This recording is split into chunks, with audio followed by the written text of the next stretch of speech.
Good evening. I am the narrator. In tonight's program, we'll be reading The Cats of Ulthar by H.P. Lovecraft.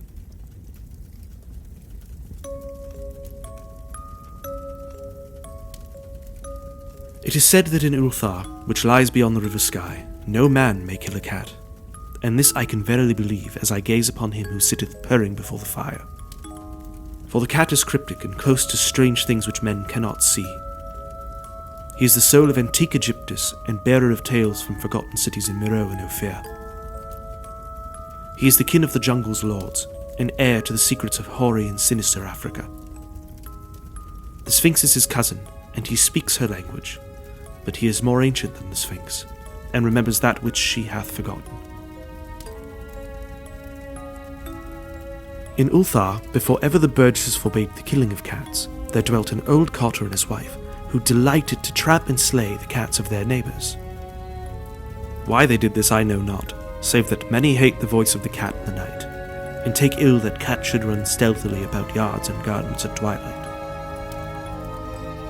But whatever the reason, this old man and woman took pleasure in trapping and slaying every cat which came near their hovel, and from some of the sounds heard after dark, many villagers fancied the manner of slaying was exceedingly peculiar. But the villagers did not discuss such things with the old man and his wife, because of the habitual expression on the withered faces of the two, and because their cottage was so small and so darkly hidden under spreading oaks at the back of a neglected yard. In truth, much as the owners of cats hated these odd folk, they feared them more, and instead of berating them as brutal assassins, merely took care that no cherished pet or mouser should stray towards the remote hovel under the dark trees. When through some unavoidable oversight a cat was missed, and sounds heard after dark, the loser would lament impotently, or console himself by thanking fate that it was not one of his children who had thus vanished.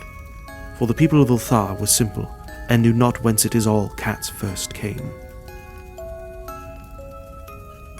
One day, a caravan of strange wanderers from the south entered the narrow, cobbled streets of Ulthar.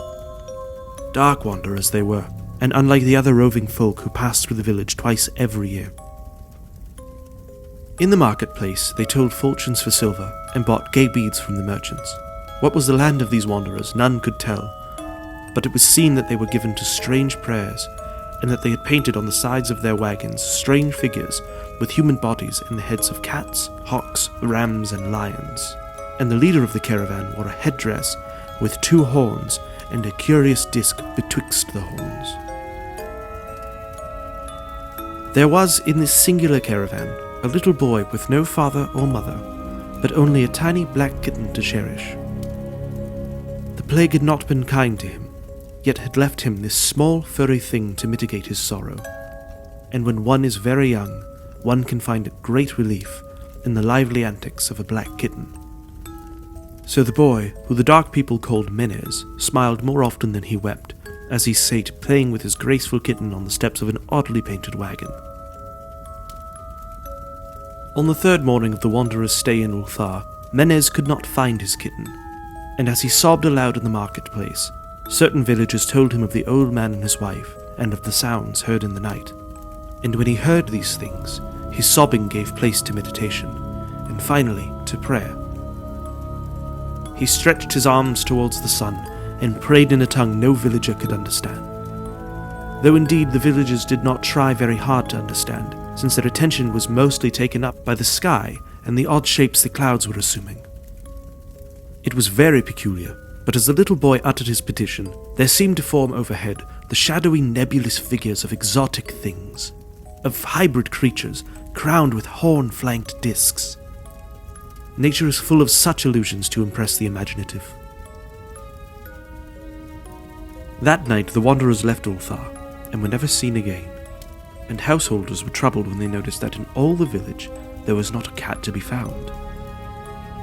From each hearth, the familiar cat had vanished, cats large and small, black, grey, striped, yellow, and white. Old Crannan, the burgomaster, swore that the dark folk had taken the cat away in revenge for the killing of Menes' kitten, and cursed the caravan and the little boy. But Nith, the lean notary, declared that the old cotter and his wife were more likely persons to suspect, for their hatred of cats was notorious and increasingly bold.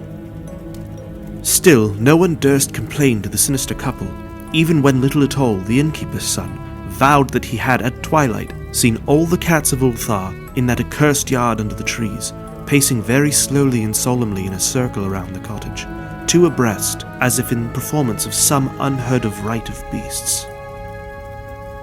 The villagers did not know how much to believe from so small a boy, and though they feared that the evil pair had charmed the cats to their death, they preferred not to chide the old cotter till they met him outside his dark and repellent yard. So, Ulthar went to sleep in vain anger, and when the people awakened at dawn, behold, every cat was back at their accustomed hearth. Large and small, black, grey, striped, yellow and white, none was missing. Very sleek and fat did the cats appear, and sonorous with purring content. The citizens talked with one another of the affair, and marvelled not a little. Old Crannan again insisted that it was the dark folk who had taken them, since cats did not return alive from the cottage of the ancient man and his wife. But all agreed on one thing, that the refusal of the cats to eat their portions of meat or drink their saucers of milk was exceedingly curious. And for 2 whole days the sleek, lazy cats of Ulthar would touch no food, but only doze by the fire or in the sun. It was a full week before the villagers noticed that no lights were appearing at dusk in the windows of the old cottage under the trees.